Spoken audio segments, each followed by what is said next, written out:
Getting the fuel nozzle attached to car 28. It looks like there is. Well, they had the problem with the first pit stop. I was watching very carefully as they did that, but that was someone wearing a car collection motorsport jacket that was running across with the refueling lead. I know they're both Audi teams, maybe there's more interconnection, but it looks like it just pulled a bit too far forwards, a big stretch. It's like just parking slightly out of position at the petrol station. Unless there was concern about the first hose that was attached, maybe it wasn't deploying any fuel, and they had to go to the backup, which was next door at car collection. So maybe this is what the problem was with their first pit stop. That's what I'm wondering, in terms of driving pace, it doesn't seem to be a problem at all for Manthey Racing. The 911 had the driver change. Romain Dumas is out, Patrick Pilet is in, waiting for that car to be swung around. Already the 15 Audi is swung to that 45-degree position that says all the changing has been done, waiting for the end of the pit stop. Driver change has been made, so we'll have Frank Stippler back on board. Came in the lead, but only by about 2 seconds. And now the wait for the fuel to go on board. They're also checking one or two things in the cockpit whilst they have the time. And remember, these pit stops are done as well to a minimum pit stop time. It depends on how long your stint's been as to how long your pit stop is. If you do a 2-lap stint, then you can have a much quicker pit stop than an 8-lap stint, for example. Okay, well, don't forget in that...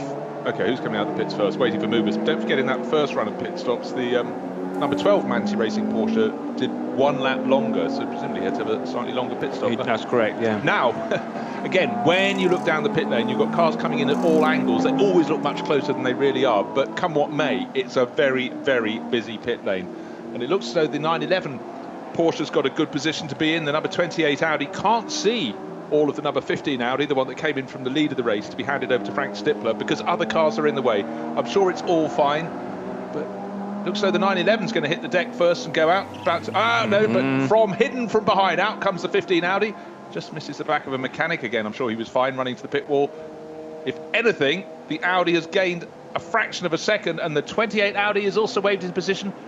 In fact, the big gain, I think maybe further up the pit lane, it could have been the number 4 Porsche that lost a fair bit of ground, the Falcon Motorsport car. I think that might have picked up a second or two, but no, it's behind a slower car coming out of the pit, so it's about to lose it all over again, looking to overtake a green and yellow Porsche from one of the junior classes. Oh, the frustration, almost going on the grass to get past, got to pit exit. That was the point it overtook, so I think a very quick pit stop became a slow pit exit, so tough luck to the Falcon Motorsport crew. The first 4 back out in the race order they came in: 15, 9, 11, 28 and 4. That was the Georg Goder, Martin Schluter and Thomas Koenig Porsche, I reckon, from Cup 2, the green and yellow car. And that car qualified in 78th position earlier on this morning. Qualifying happening bright and early from 8:30 Central European time, with a 12 midday race start. So into the third stint of 4, and it is 15 from 911 from 28 from 4, and the car that's stayed out is the number 12, continuing on its 8-lap stints rather than the 7 that these cars are all doing. So new race leader number 12, somewhere in the 3rd sector, as Klaus Bachler is back on the wheel of the number 4 Porsche, wasting no time at all. Yeah, full of vim and vigour, obviously fired up by having been blocked by the junior Porsche, if you will, and through the first few corners, taking every risk available to try and get past and get the power down and go away, which he has duly managed. 26 Mercedes in the pit lane at the moment, the pink one from Muka Motorsport. Like a very orderly pit stop for that. That will be handed over back to Christian Hohenadel, we think, because Eduardo Mortaro, we believe, did the second stint. Hohenadel did the first. Yeah. And again, looks so slow, but they've got this minimum pit time for a pit stop. It does enable the mechanics to take a good look. The Walkenhorst 100 BMW also in the pit lane. That sort of tumbled down the order a little bit early on, and isn't making the impact that they would have been hoping. Now that's interesting, because the 100 car did an 8-lap stint to start with and has now done 7. So clearly they weren't happy necessarily with the strategy early on, but remember the 100 car got up as high as 3rd position in the early stages. So the 100 car running third position, and now it's fallen down to 8th place with an 8-lap and a 7-lap stint. 26 back on the move and about to rejoin with the 100 car in the distance. Likewise, an hour and 43 on the clock, and we have Frank Stippler back at the wheel of the number 15 car from Romain Dumas in the 911, and sorry, from Patrick Pilet rather in the 911. I'm just reading the names rather than remembering who's in the cars. Connor De Filippi is definitely driving the 28, and then it's Klaus Bachler at the wheel at number 4. Already the 55. Actually, have we seen a recent pit stop for the 55? Possibly not. It's made. No, only one pit stop. No, hold on. Well, it's made 2 visits to the pit lane, but the first visit was to repair or to replace the slow puncture, wasn't it? Yeah, but if that was on the opening lap, as you hinted, I thought it was on the second, but that means it's probably this time in. Yeah. In fact, we're now being treated to clear track ahead of that Renault RS01. Made its way up to within the top 30, so that it's gained nearly 90 places since its denouement. And making its way back around, treating us to the fact that the circuit is dry pretty much throughout now. We've got an hour and 40 minutes remaining in this race. Track conditions looking as good as they've ever been. They've been from full dry to slightly wet to very wet, and now they're going back towards dry again. Again, you don't just look at the circuit, you look up to see where the clouds are hanging. They're much higher now above the Nürburgring Nordschleife. It's predominantly sunny. Well, not a cloud, but it's high cloud. Maybe we're set fair to the end of the race, but you can never say that in the Eiffel Forest, so I won't say it. But out front, it's still 15, 9, 11, 28 and 4. So it's Frank Stippler from Patrick Pilet. Connor De Filippi's back in the Land Audi, and Klaus Bachler. I've got my eye on Bachler in this stint. He was very good in the opening stint of the race. Ragginger seemed to lose a little bit of ground in stint number 2. Now we're in stint number 3, but that number 4 Falco Motorsport Porsche was delayed leaving the pits. It might have only costed a second or 2, but when you've waited an hour for your stint, you just want to get on with it. You do not want to be losing time, even as you leave the pits. So that was very, very positive. The Austrian racer, when he got back out onto the circuit, picked off that car that had been in his way, and now is setting off around the lap with some great speed, waiting to see the interval times, but about 20 seconds behind when he came into the pits, having been as close as I think it was 12 seconds, no, it was 7 seconds at one point, wasn't it? Top 4 places, Johnny. Still 15 leading from 911, but they came in race order and went out in race order. 16th overall for KTM number 925. That's the best placed Cup X car, and actually doing tremendously well on fuel mileage here, because it's only stopped once. So how far up the order can this Cup X car get is the next question. Cars in the background peeling off towards pit lane as the BMW all white with the green bumpers carries on, and KTM happy to stay out for another lap. I don't actually know how long that stint was for 925, but it may have been as high as 10 or 11 laps. Yeah, we didn't see their pit stops, did we? The first round of pit stops for them, so hard to judge, but certainly the Stuck brothers setting very good pace. Ferdinand and Johannes Stuck, the red and black 925 KTM Crossbow, running very, very strongly indeed. I must say they do handle well. You look at them around the circuit, there's just no nonsense. They must be great fun to drive. Actually, very, very different machinery from some of the near standard cars we have racing down at the back of the field. These are made to measure, made for purpose. And, no wonder they're so popular. Also, having a car that looks a little bit wacky, that sort of adds to its appeal, doesn't it? Certainly around this place, yeah. The wackier the better, I would say. 5.3 seconds, the lead margin for Stippler at the start of this 16th lap. And car 62. Still leading SP7 by a tidy margin. In fact, yeah, you almost have to look to the next timing screen to see the next car in class. It's not the best supported of all the classes, but you do what you can. 4 cars in that, 4 Porsches, but the 62 crew, Frank Crading, Mark Gindor, Christopher Brook, absolutely way clear in that class. Just driving in peerless form, must be said. Get speed runner, very, very good crew as well. Now, enjoying conditions out on the circuit that certainly were far from what we had at the start of the race.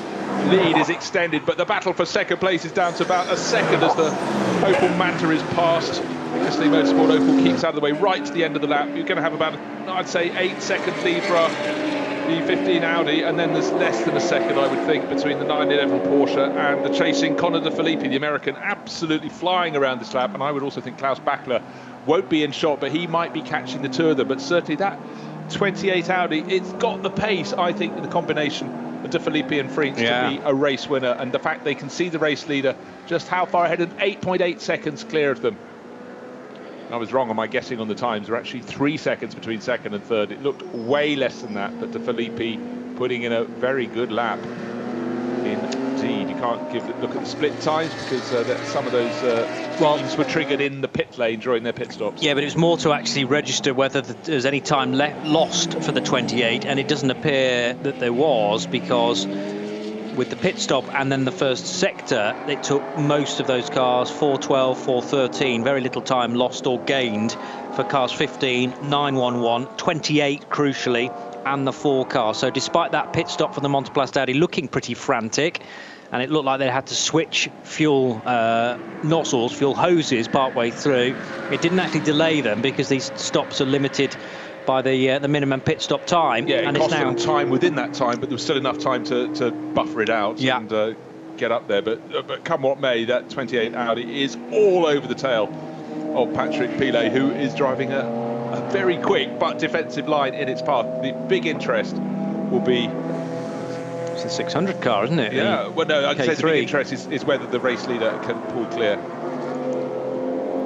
90 years the Nürburgring. Accelerated on the back of the oldest looking car in the field, the Kramer Porsche, the K3. God, it was so good. The 997 K3, just so quick in a straight line at the start of that second group. Picked off about 6 cars long before the first corner. But then their superior brakes brought to a halt better. Now the 55 Renault RS1, we said it owed us a pit stop. Johnny, you are Nostradamus, because in it has come. Frigadelli Porsche going back out, that's one of 2 in the race. That's the number 30, which has been the better placed of the 2. As I say that, I can't, it's actually further down our timing screen than Norbert Siedler in the sister car, the 31. Pit lane less busy, majority of the runners came in last time around. Yes, as has been the way for the Frigadelli racing team. They entered 2 Porsches in SP9, and one is an all-pro lineup. Daniel Kielwitz and Norbert Siedler, and then the number 30 car is a Pro-Am lineup. Sabina Schmitz piloting that, along with Klaas Abelen and Andreas Ziegler. But it's a subclass within SP9, determining, or depending, I should say, on your driver lineup. Some drama down at the hairpin on the Grand Prix circuit with a little bit of Lexus that went off. Was it? Yep. Yes, it Blue was. Black Lexus. They're just catching up with a slow runner, but we, you know, when you're shown a shot and you just see a puff of smoke, you think, aha! But the cameraman swung round and couldn't find anything untoward. A bit of outbraking, I think, on the outside. Yeah. Just the one Lexus in the entry for this weekend, the ISF CCSR from Novell. And it's Helmut and Horst Baumann, together with Klaus Volker, driving the 136 Lexus in SP8. Is that a slow GT86, or is that the foreshortening effect again? No, he's smoking. Well, he's out braking himself. I think he was just ahead of that cluster of cars. The Lexus is involved. Maybe the Lexus had to outbrake himself in avoidance, because certainly the cameraman stuck with it for a while, and all the competitors went past. Car 545 is a Cup 4 entry, and that car's currently 5th in class. But look out for the 535 car, which leads Cup 4 by something like 7 overall places, and second in Cup 4 is car 533. Here it is, the car second in the division, has not yet led the class. In fact, second place is the highest it's been in this class of all Toyota GT86s. Very competitive part of the entry. Still keeping our eyes peeled, though, for the overall lead. It's still the 12 car out front by virtue of the fact that it hasn't made its second stop yet. Once it does, that will leave the number 15 car then out front. And by a reasonable margin, although it's being caught again by the 911 car on this lap. But it was just a 3-second gap precisely between last time around. So if that comes down, we're not complaining. No. But all along, the 28 Audi is getting closer and closer behind. So those three are covered by 3 and a little bit seconds. Very, very tight at the top. Now, just goes off the screen. I was going to ask you, does that look like the helmet and face of Fabian Schiller through the blue and white helmet rather than the red and white of his teammate Adam Osieka? We worked out that this car has now made its second stop, and I think it was Osieka at the wheel last time, so that by process of elimination must mean that Schiller is back out the wheel, but I'll make that decision once we get another cockpit view of 940, just being lapped there by the number 59 car, which started as one of the leaders. Car 59 currently 7th. That's one of the 3 Mante Racing Porsches. Obviously, the lead one of that group is, well, at the moment, it's number 12, but that owes us a pit stop. But then 911 will go up from 3rd back to 2nd, still chasing after Frank Stippler in the 15 Phoenix Racing Audi.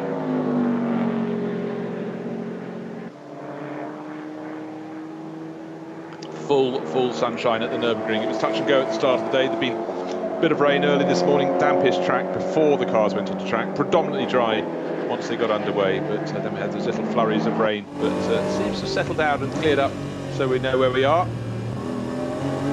Drivers know where they are. They've got to learn this circuit, and the majority of them have been racing here for a very long time. You can see when you ride around the track or walk around the track just how appealing it is. We hadn't seen the 14 Ferrari for a long time. We said it was out of the race, and it most certainly is. Just spotted it. Been brought back to the paddock on looking absolutely immaculate. It's on the back of a flatbed though, so that tells the story that the timing screens revealed that it was advancing no further.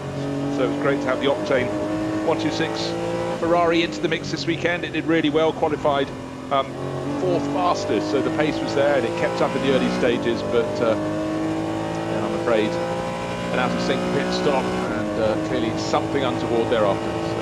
Sad sight, but one I'm sure they'll be back. They've got the pace to mix with the best, and always great to have a Ferrari mix.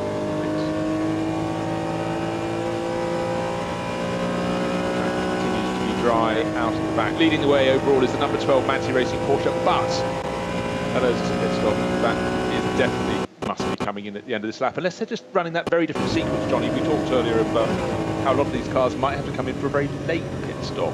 But it seems that is running out of sync, and maybe as an advantage later in the race we'll have more time on lower tanks. We will see whether that comes to be, but come what may, whatever tactic they're running, the pace cars, the 15 Phoenix Racing Audi, the 911 Mante Racing Porsche, and now we've got a change, not one change but 2 changes, because the race lead is with the 28 Audi. Tucked in is the 15 right behind it, so Audi, and then the 911 Porsche. So we expected the charge from Conor de Filippi. He was right on the tail of the 911 Porsche, but they both caught up the leading Audi, and one of them has got past, so 3rd to 1st in 1 lap.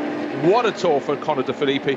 I said this is a car that had race-winning pace, delayed at the first round of pit stops, better second pit stop, and now the first 3 covered by, what do you reckon, Johnny? 2 seconds at the end of the lap, but the key moment is that 28 has gone from 3rd to 2nd, 2nd to 1st. Yeah, tremendous lap. Sadly, we can't tell you where the overtaking took place because camera coverage on the Nordschleife relatively limited.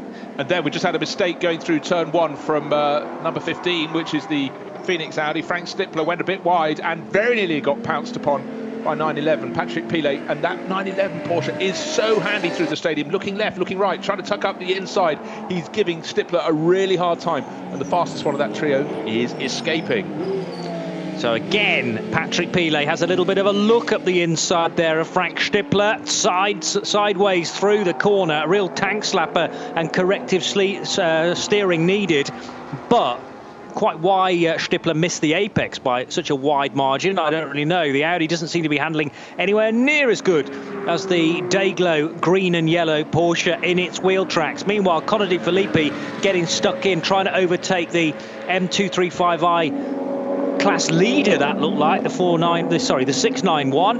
And now the 2nd and 3rd placed SP9 cars are caught in behind 691 is this Pilet's opportunity? Nearly gets an overlap. Front wheels level with Frank Stippler's rears as they head towards Hatzenbach. And there's another slow car just as we tear ourselves away from that tremendous action. Slow car on the Dottinger Höhe with a rear right puncture, I reckon. Yeah, but he stayed off the track, and again, it looks very pretty, all these flowers in the grille, but that's not how the team wants it. The front grille filled with yellow flowers and grass, no doubt, but limping its way back in. I'll tell you which number it is. It could be is it number 1? No, that's red and white car. So hard from the front angle to tell you who 77. It is. But a scary moment. Oh, yes, well spotted, Johnny. 77, that's Familiar Racing. Christian Menzel and Dmitry Lukonikov. Puncture. Right rear puncture again on the long blast back home. Yes, and the question is, how long has it had that puncture? Did it happen on a Dottinger Höhe, therefore relatively little time lost, or has that car been in the process of being nursed back for half a lap or so? Well, that 49th position at the end of the previous lap. Third in the SP7 class. That's the class of 4 runners, but we know SP7 has been dominated by the car that's in 8th place overall now. The number 62 Porsche from Gigaspeed. Frank Kraling, Mark Gindorf and Christopher Brook. Through the kink at Antonius Bucher. So even when you think it's on the homeward stretch, there's still a good mile to go. Yeah. But being very well driven, half the car off the circuit. Doesn't want all, so his punctured side is on the grass verge. Now he's got the climb to Tiergarten. Problem for 77 is it's now fallen behind car 68 as well. And car 68 actually stopped 4 times, so it's been in grief too, and that's near enough gifting the class to car 62 that was already troubling the top 10 overall, as the class leading KTM Crossbow thunders its way down the hill towards Bergwerk and back up the other side. So car 925, the Stuck and Stuck car, which is 15th overall. So that's that second pit stop though. Ah, yes. So that is how that and 926, which is 2 places back in 17th, have risen. Last time, before that second round of pit stop, we saw them around about 25th to 30th position. Yeah. But clearly they owe us. They'll have to come in. Really entertaining cars to watch out on the circuit. But for the Stuck brothers, leading the class, that's all they want in this race, but not by a great margin over the 926 class car. That's the one that had the damage, don't forget, that had the front bodywork sticking up at an angle.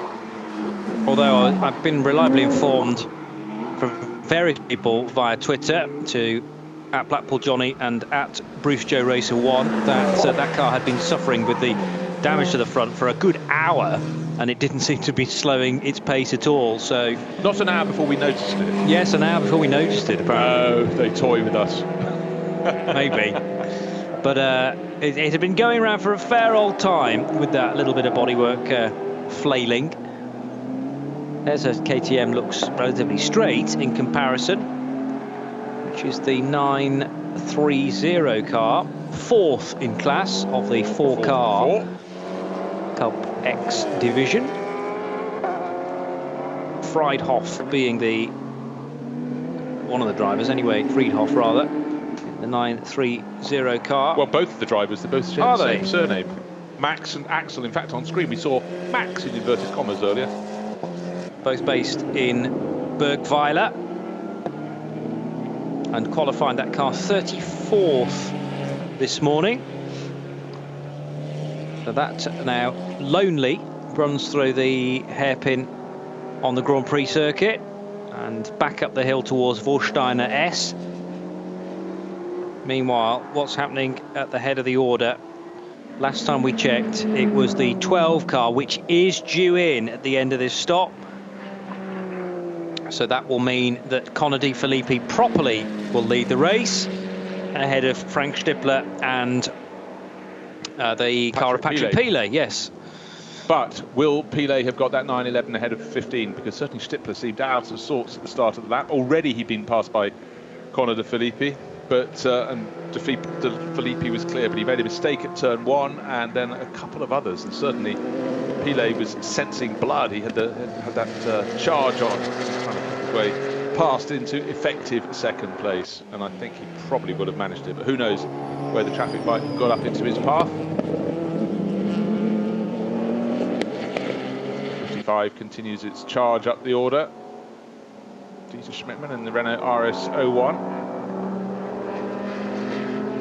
Delayed early on, very, very early on, first lap of the race with a puncture, limped back to the pits, has been picking its way up and has gained very nearly 100 positions since rejoining the race. So yeah, the result would have gone away. Class result could still be very strong indeed for them. But in terms of getting to play, getting to go out there and do your racing, third in class, so we'll get some useful points, but it could have been so much more.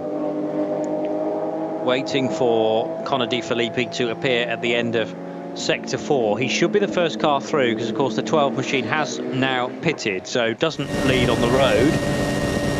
That's Honor picked up by the 28 cars we've mentioned, but in which order are the two cars behind, perhaps more crucially, at this stage of the race? Has Pilet managed to get ahead of Frank Stippler? We're still waiting for the cars now to head towards the end of this long Sector 4 time, which takes about 3 minutes. And my screen has shown itself to be quite a bit further behind real action as well. So we might actually see on the live stream the leaders back onto the main straight before we can record them through the long sector. There's the KTM that going on to another lap. Yeah, obviously does not like the pits. Great fuel mileage, as we said. 9, maybe 10 lap stints these KTMs capable of. They weigh next to nothing.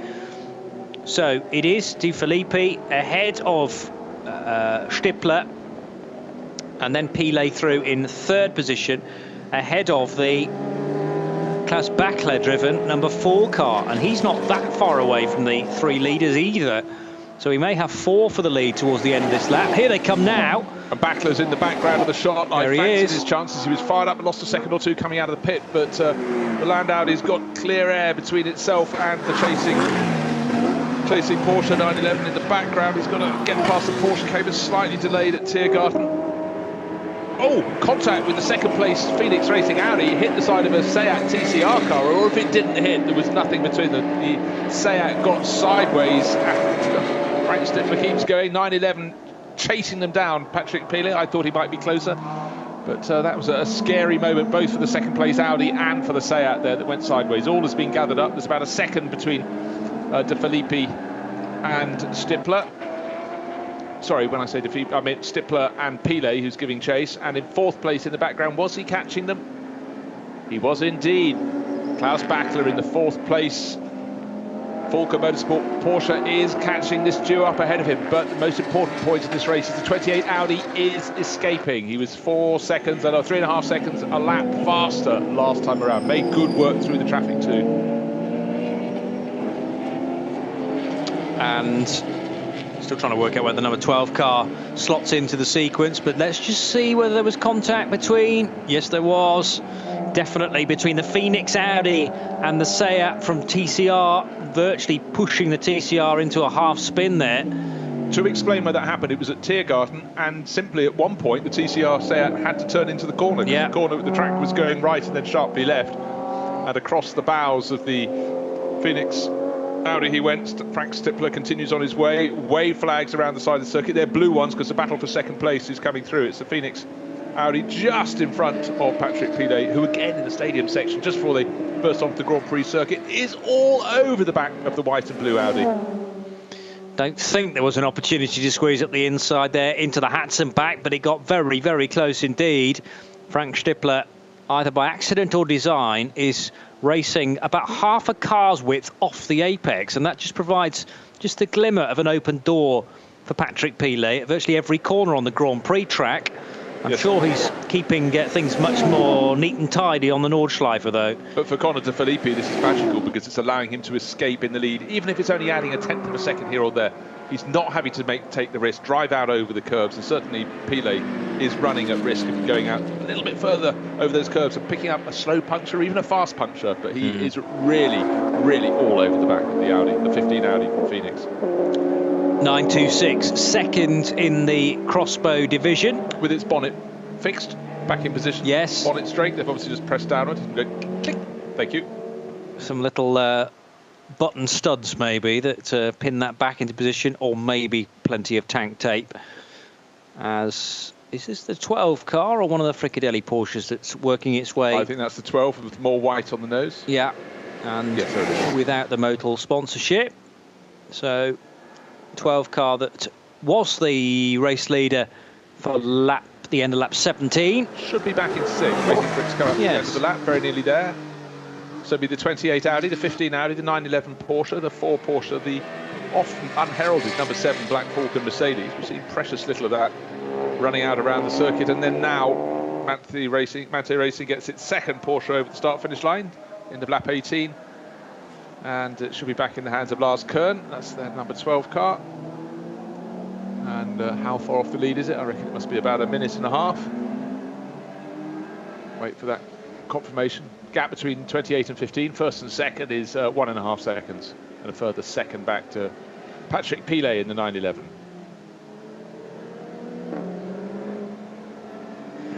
So that's now heading through the Mercedes arena. Meanwhile, the race leaders are negotiating their 19th lap, and roughly about halfway around that now. Who's the quickest in that lead gaggle? Well, a little bit of time made up mainly by the race leader, actually. So continuing to extend the gap is Connor De Filippi, although Klaus Bachler found some time on the Grand Prix lap in 4th position and is trying to bring whoever's at the wheel of the number 7 Mercedes, maybe Abdulaziz Al Faisal now, trying to bring that 7 car with him. Just to tidy up, I thought that the number 12 Manthey Racing Porsche was about a minute and a half down. In fact, he's 2 minutes and 40 down. In fact, it's just come onto screen. Overall, he in fact is 3 minutes and 8 now. So the stint time has been dropping away through the 2nd stint in particular. Now into 3rd. Didn't seem the best of outlaps. But gap between 1st and 2nd, 1.5 seconds, 2.5 seconds back to the 911 with Patrick Pilet on board. Traffic, no doubt, will have a part to play. Just over an hour and a quarter remaining in this 4-hour 6th round of the VLN. Conditions now, Johnny, fully dry around the circuit. Those clouds do seem to be dissipating. Bright sunshine. It seems to be in the conditions at the pits, not so much at the far end of the circuit. But advantage Audi at the moment, but that 911 didn't win 2 races so far this year for no good reason. Always in the hunt. True. And we know there's the potential for the 28 car to have 1 or 2 dramas during their pit stops. They were delayed by about 10 seconds in the first of their mandatory pit stops, and then looked like they were going to be slowed because of a fuel hose issue, but actually managed to turn the car around very swiftly indeed, and the pit stop time was near identical to those cars that it was racing with. And then after that pit stop, Connor De Filippi driving the wheels off the car, managing to get ahead of both Frank Stippler and Patrick Pilet on the same lap to now lead by over 3 seconds, I'd say. This is lap 19, and he's finding time again on this lap, although through the 3rd sector, Stippler and Pilet have clawed some of that back again. And but look at the driver in 4th place, catching all of them, Klaus Bachler. Yeah, absolute star in a 911.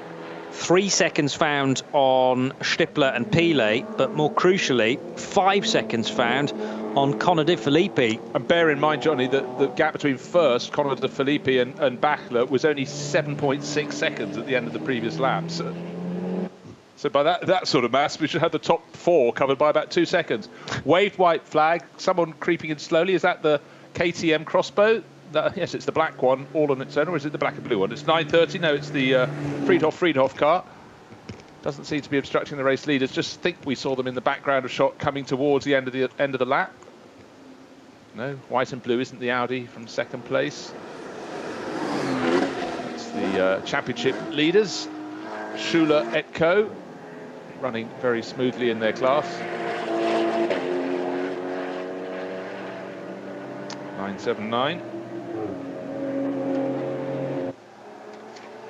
So 979 has been 2nd in the class for a long time much of the race, yeah, but still picking up great points for championship leaders. But ever since that last stop, when the 940 car slipped behind, these are the class leaders now in Cup 3 and indeed championship leaders. So tremendous effort here, not just in this race but all season.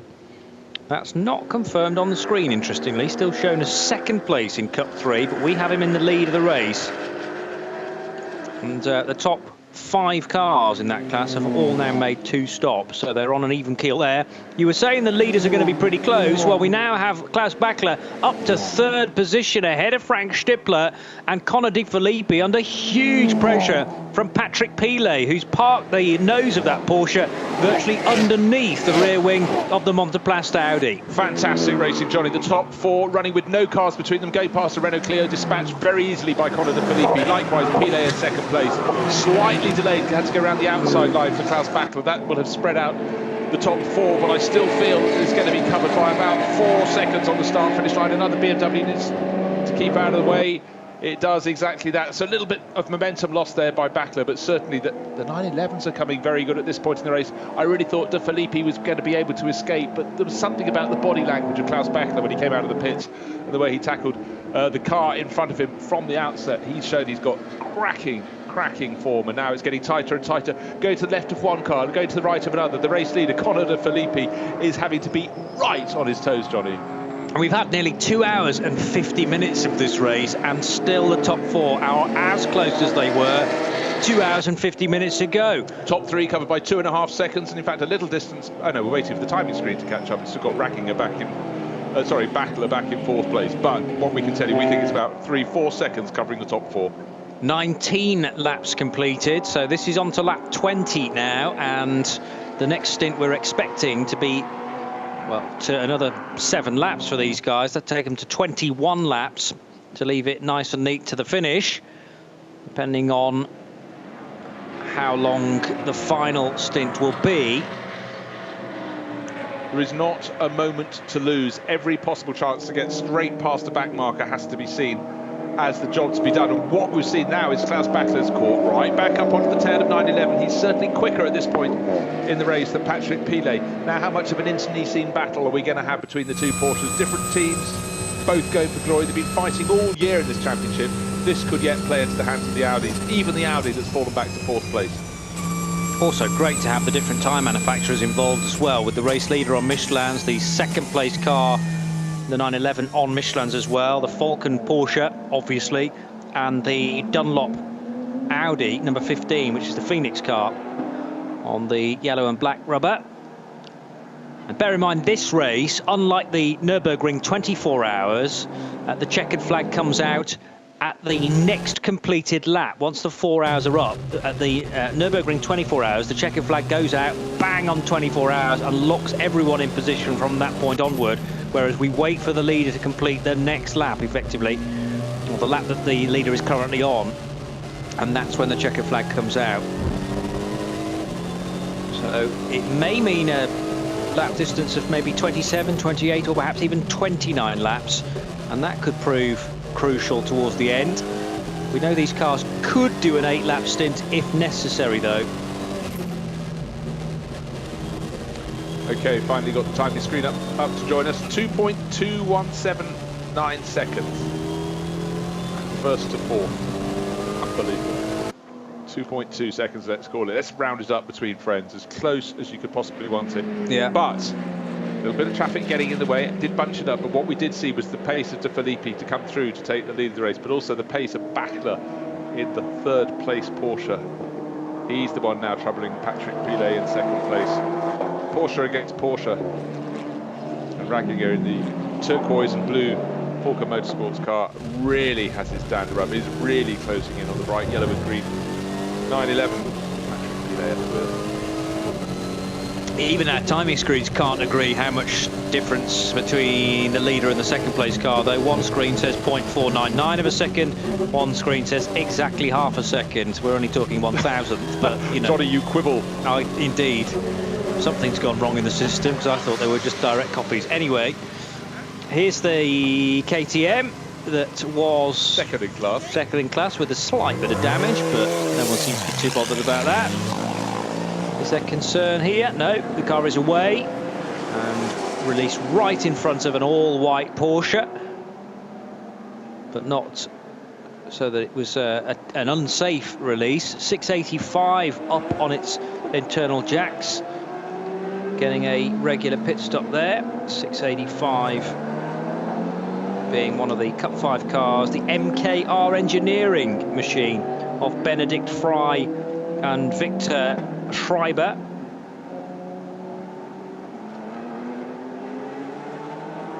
So waiting for sight now of our leading quartet. It's great to be able to say that, say that they're close enough. It's gone backwards and forwards. The two cars that have been a constant in this have been 15 and 911. 28 should have been in the mix early on, but its first pit stop was slow. Ford's had a good stint, a poorer stint, and then a good stint again. That is the car that possibly is the one really on the move. But the fact they were covered by 2.2 seconds on the start-finish line before venturing out through Hatzenbach et al. Around the circuit, waiting to pick them up again because they are going to be super, super close. Time found by Pile on Connor De Filippi through the third sector. Likewise, the fourth place car, that of Frank Stippler, has gained a little bit of time on Martin Raginger. So if you didn't think they were quite close enough last time around, then we'll keep an eye out for the next time through as a Renault Clio goes far, far too deep into turn number 1, disappears out of our camera frame and then back into it. So thankfully it didn't fall off into the gravel trap and become beached there. All cars thundering down towards turn number 1, as in the background you can hear one of our various onboard cameras. I'll be able to guess which part of the circuit this is because I'm not getting visuals from... No, but what I'd like to throw into the mix, you talk about background, you talk about background sound. I'm looking at background of shot. Yes. Sky is darkening. That's all I'm going to say for now. Okay. Just over an hour remaining in this race. It's still bright at the start finish, but over towards Nürburg Village and over towards Adenau in the far corner of the circuit. It's clouds high, but there's an awful lot more of it than there was about half an hour ago. So not that this race needs spicing up anymore. We've got the top 4 cars covered by just over 2 seconds, but I don't know, splash and dash. Let's see what we have towards the finish of the race, but it could yet be another factor in this enthralling 6th round this year's VLN. Well, we've already had, as you say, areas of the track affected by rainfall, and presumably the cars at all points on slick tyres, but just having to nurse it through the really slippery parts of the circuit. It was never wet enough around enough of the circuit to change to intermediates or to wet weather tyres.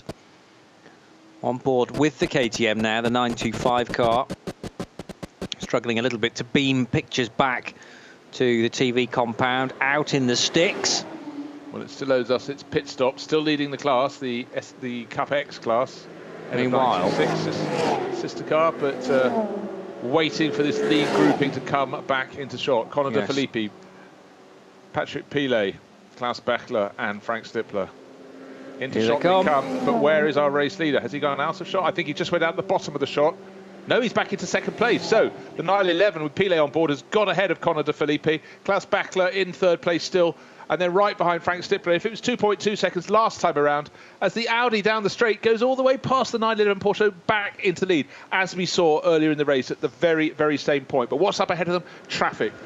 Oh, dearie me, they're going to have to sort it out before the end of the lap. So quite wide, the 28 fell behind the 911 again, I do not know. But the fact in a straight line, it seems absolutely fantastic. Through the twisty bits, the 911 Manti Porsche is fantastic. He's going to have to go around the outside, but dives up the inside of a Cup 2 class Porsche with his 2 chasing cars nose to tail, right on his tail. Slight advantage for the race leader, but the next 3 covered by absolutely nothing as they go on to their 21st lap. They certainly weren't going to allow that Porsche Cup car back into line, were they? And there was a decision there from both drivers, from Klaus and from Frank, to stick with the Dayglow yellow and green Porsche as the 2 911s try to go side by side now through turn number 1, and that will give Bachler the inside line for the Mercedes Arena, and into second place goes the Austrian. Brilliant driving for the number 4 Falcon Tyre car, and then the gap was made for the Audi, which maybe has gone a bit too deep into the second part of the Mercedes Arena. He's going to hang on to it, is Frank Stippler, but we know that the handling of the Audi is not quite as good as the Porsche on the Grand Prix track. They're level again down towards the hairpin, Bruce. Pilet, though, is on the inside this time. Last time he only had half a car's width to do so, but oh, dearie me, Stippler hasn't backed off. Now he's on the inside for the next corner. No, slightly behind, now level, now edging in front as they curl left and left some more times. Now they go to the right, they go down into the dip and up the rise towards the chicane. But what's happened, Klaus Bachler has been allowed to escape in second place, while third place, the battle's so frenetic between Stippler and right with him, Patrick Pilet. Not a good couple of moments for Patrick Pilet there. No, trying to get by the Audi and rescue some of that time back again, but he's been the big loser, leading as they started the Döttinger. Now back down to fourth position in a matter of, well, one run through the Grand Prix track, and a shortened Grand Prix track at that. So back to the race lead goes Connor De Filippi. Still have Robin Freins, of course, to finish the race off, and we know how revved up the Dutchman was for his opening stint. He'll be offering very similar pace, I'm sure.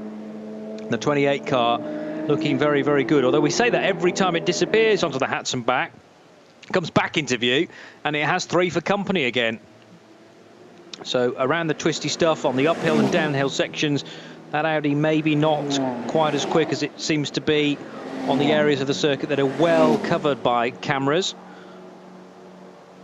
4 for the lead. Then the larger gap back then to the fifth place number 7 car is another chance to enjoy the door handle to door handle action between Frank Stippler and Patrick Pilet. Stippler was forced out onto the curb. Patrick Pilet then given very little racing room through Vorsteiner, although there is still a great deal of respect between these two drivers. I'm imagining big grins on both of the drivers as they circulate the Grand Prix circuit virtually side by side. Very enjoyable, although it's highly important for Audi to finish ahead of Porsche and vice versa, depending on which camp you're in. Yeah, just looking how fierce that racing has been in that lead quartet.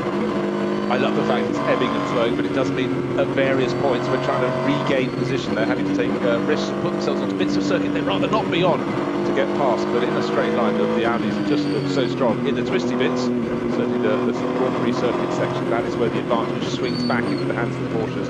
But really right now, I think the pace of Klaus Bachler in the number 4 Falken Motorsport Porsche could be key to the outcome of this race. He seems to have definitely the legs on the 911 and the 15 Audi. Has he got enough to haul in the 28 Audi? I think the answer is yes in this stint, but in his stint, and he'll be taking over next, Martin Rackinger didn't seem to be on that same sort of form for Falken. So it could go back the other way, but then track conditions changing all the time. It's getting warmer and warmer, and maybe the tyres are giving the grip that he didn't feel he had in his first stint when Martin Rackinger gets back on board. So it's far from finished. Well, this is lap 21, and I would expect all 4 cars to come in for a final pit stop at the end of this lap, unless someone decides to run the strategy slightly differently. I can't imagine they will, certainly not amongst the top 4. There is a chance that, because the 12 car's on a different sync, with a couple of 8-lap stints to kick off its race. There's the 26 car, which is in 7th position, still with Christian Hohenadel at the wheel. That car yet to stop for its third and final time and hand back to Eduardo Mortara, the Italian. Norbert Siedler and Daniel Kielwitz driving the number 31 Pro entered Fricadelli car. That's 9th on the road. Ahead of still the leading SP7 car, the Kraling, Gindorf and Bruck number 62 car, which has been up in the top 5 overall because it can do slightly longer stints than everybody, well, any of the SB9 cars. Yeah, but it's been firmly in the top 10 since probably about the 1 hour mark. We've just passed the 3 hour mark in this 4 hour race, the 6th round of the 2017 VLN. And our great pleasure, Johnny Palmer and me, Bruce Jones, to cover this event, particularly now the sun has come out. That I keep looking and see if any rain is on its way. If you look in one direction, it says, but if you look in the other, it is dark over to the east of the circuit. Good news for the 55 crew. Have they made it into the top 20? Not yet. They're up to 23rd position and hauling in the cars ahead of them by up to 30 seconds a lap in that Renault RS01. So they fell to nearly 120th position. They're nearly back into the top 20. Been a great drive from them, and a real story of what might have been. A bit like looking, they're cornering through lap 1 as they go on to another lap. What might have been if they'd stayed on the circuit, but the car has rejoined. That early puncture halfway around the opening lap cost them so much track position. Since then, the great-looking Renault RS1, I think it's such a fabulous car that has been running in really, really great. Top 4, end of the last lap, covered by 2.202 seconds. Super close, 1.7 seconds from first to second, and the next 3 cars, Pilet, Bachler and Stippler, covered by the blink of an eye. So where did we have the 55 car now then? Did you say 23rd? I think he's 23rd. Yeah, so... But if you look, he's lapping a mere 28 seconds faster than the car ahead of him, which is car number 170, which by my reckoning be in about the SP10 class now. Can't find it. I can find 169 and 171, but listed as having a Broyer on board. Certainly been having a busy old time though, the Renault, because when we last checked it was 52nd, it then gained 5 places, then 10 places on a single lap, another 6 places as well. It's dropped a bit further back down the order after its recent pit stop, but as we say, 23rd overall is the highest that it's been, and that puts it 3rd in the SPX class now. It's a class led by the 54 Mercedes, which is a GT4 car, although not strictly in the GT4 entry, because it's Mercedes racing their own car, and ideally, well, the whole concept of producing a GT4 Mercedes AMG is to sell it to customers, and once it's sold then to customer programs, it will be run in SP10. I think that's the plan. But rather than race their customers or potential customers, they're in the SPX class, and we've seen a similar thing happen with the Porsches as well. And the Porsche Cayman entered GT4. In fact, that's just answered my question. SPX is the class of the car that he's giving chase to, and it's Christopher Broyer, 170 in the SPX Cayman. There you GT4. go. Which I think is the works-entered machine, and to make it fair, they Porsche have decided not to race their customers, which would be a little an unbalanced playing field. Now, Bachler's in 2nd place. But are the cars going to peel off? Well, just wait and see. Not from the race leader. Where is 911? It's in the background of shot. It's in 3rd in that group. 911 into the pit lane. Fallen back to 4th place. So Patrick Pilet is the first one to blink. So that means it's Conor de Filippi leading the way by a handful of seconds now. Bachler giving chase, and also in the mix, of course, we've got Frank Stippler. But importantly, Patrick Pilet is the first to come in. 56 minutes remaining on the clock. Peeled in from 4th place, looking for his final pit stop. So this will be an 8-lap stint for Conor de Filippi. And, of course, the guys in his wheel tracks had the benefit of reacting to whether the 28 stayed out or came in.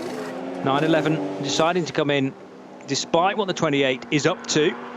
So there'll be a driver change for the 911 Dayglow yellow and green car, with Romain Dumas taking back control from his teammate Patrick Pilet, but staying out 28 Monteplast, the 4 Falcon, and presumably the number 15 Phoenix stayed out too. It did, but what happened on that lap was that Bachler is now 7.7 seconds behind Conor de Filippi. What a fantastic lap for him. An 8:10 lap. And Bachler 8:16.3, so 6 seconds slower. And in turn, he was dropping Frank Stippler in the 15 Phoenix Racing Audi. So maybe it was a good time for the 911 to come in. And Dumas has got to do what he can for the rest of the race. Patrick Pilet walks out of the way as the mechanics flood around that car. But again, in VLN, it's very sensible having this minimum pit time. It stops in such a crowded pit lane. The danger of mechanics stepping in front of other cars.